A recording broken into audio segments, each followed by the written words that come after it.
नाम की महिमा हो। प्रभात मनन के सत्र 2919 में आप सभी का बड़े प्रेम के साथ स्वागत करता हूं। आइए आज के मनन के लिए हम पढ़ते हैं प्रकाशित वाक्य अध्याय 12 पद 1। फिर स्वर्ग में एक बड़ा चिन्ह दिखाई दिया, अर्थात एक स्त्री जो सूर्य ओढ़े हुए थी और चांद उसके पांवों तले था और उसके सिर पर 12 तारों का मुकुट था। बाइबल में चिन्ह का काफी महत्व होता है।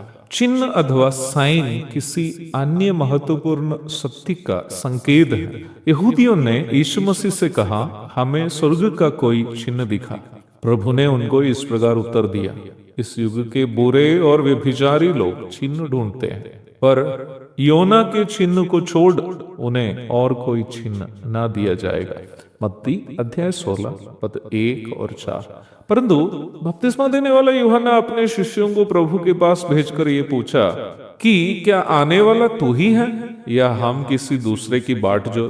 प्रभु ने उनको इस प्रकार उत्तर दिया, जो कुछ तुम सुनते हो और देखते हो वह सब जाकर यूहन्ना से कह दो कि अंधे देखते हैं और लंगड़े चलते फिरते हैं, कोढ़ी शुद्ध किए जाते हैं और बहरे सुनते हैं, मुर्दे जिलाए जाते हैं और कंगालों को सुसमाचार सुनाया जाता। मत्ती अध्याय 11 की 2 से 5 तक। इन दोनों घटनाएं बाइबल में सूचित किया गया चिन्ह शब्द का पवित्र शास्त्रीय अर्थ समझने के लिए काफी मददगार है। बाइबल में चिन्ह शब्द का प्राथमिक तथा संक्षिप्त अर्थ परमेश्वर की ओर से दिया जाने वाला कोई संदेश का संकेत है। Sign in the Bible is a reminder of a message from God. थोड़ा सा और स्पष्टता से बोलूं तो भविष्य में पूरी होने की घटनाओं के बारे में पूर्व में दिए गए संकेतों को चिन्ह कहते हैं। जब हम नया नियम की ओर आते हैं, चिन्ह उन सभी संकेत हैं जिसकी सूचना हम पुराना नियम में देखते हैं और नया नियम में उसकी पूर्ति देखते हैं। उदाहरण के लिए यीशु मसीह का कुमारी से जन्म लेना एक चिन्ह था इस बात की कि परमेश्वर मनुष्य बनकर जगत में आया। यशायाह 7:14, मत्ती अध्याय 1 की 22 और 23। योना मछली के पेट में जाना और वहां से सुरक्षित वापस आना प्रभु यीशु मसीह की मृत्यु, गाड़ा जाना और जीवित हो उठने का चिन्ह था। मत्ती अध्याय 12 की 39 और 40। यरूशलेम में पेंतकोस्त के दिन में जो अन्य भाषा बोली गई थी, योएल नबी की पुस्तक में सूचित किया गया चिन्ह की पूर्ति थी। योएल 2 की 28, प्रेरितों के काम 2 की 16-17, पहला कुरिन्थी 14 की 22। खास करके ये अंतिम युग शुरू होने की सूचना तथा अलग अलग समूह से, जैसे यहूदी, सामरी, अन्य जाति एवं हेलेनी यहूदी समूहों से उद्धार पाए हुए लोग यीशु मसीह में एक होने की और इशारा करती है।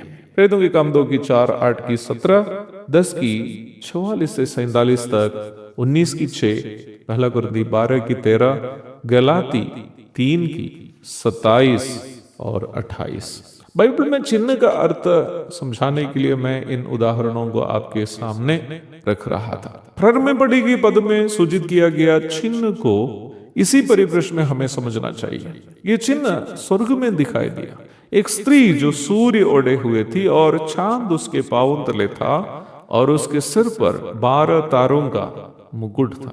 उत्पत्ति 37 की 9 में यूसुफ जो सपना देखा था अपने पिता एवं भाइयों को कहते हुए हम पढ़ते हैं। वहां हम इस प्रकार पढ़ते हैं, फिर उसने एक और स्वप्न देखा और अपने भाइयों से उसका भी यो वर्णन किया। सुनो, मैंने एक और स्वप्न देखा है कि सूर्य और चंद्रमा और 11 तारे मुझे दंडवत कर रहे हैं आप इस बात को अवश्य जानते ही होंगे कि याकूब के 12 लड़कों से ही इस्राएल राष्ट्र की स्थापना हुई थी। पुराना नियम में विशेषकर भविष्यवक्ताओं की पुस्तकों में अनेकों बार इस्राएल को स्त्री से तुलना करते हुए समझाए हुए आप देख सकते हैं।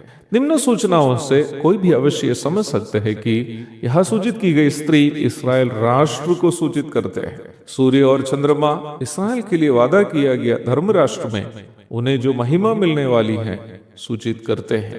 प्रभु की इच्छा हुई इस विषय पर और भी गहराई से हम अध्ययन करेंगे। आज के लिए आपसे विदा हो जाता हूं। प्रभु आप सबको आशीष दे। आमीन।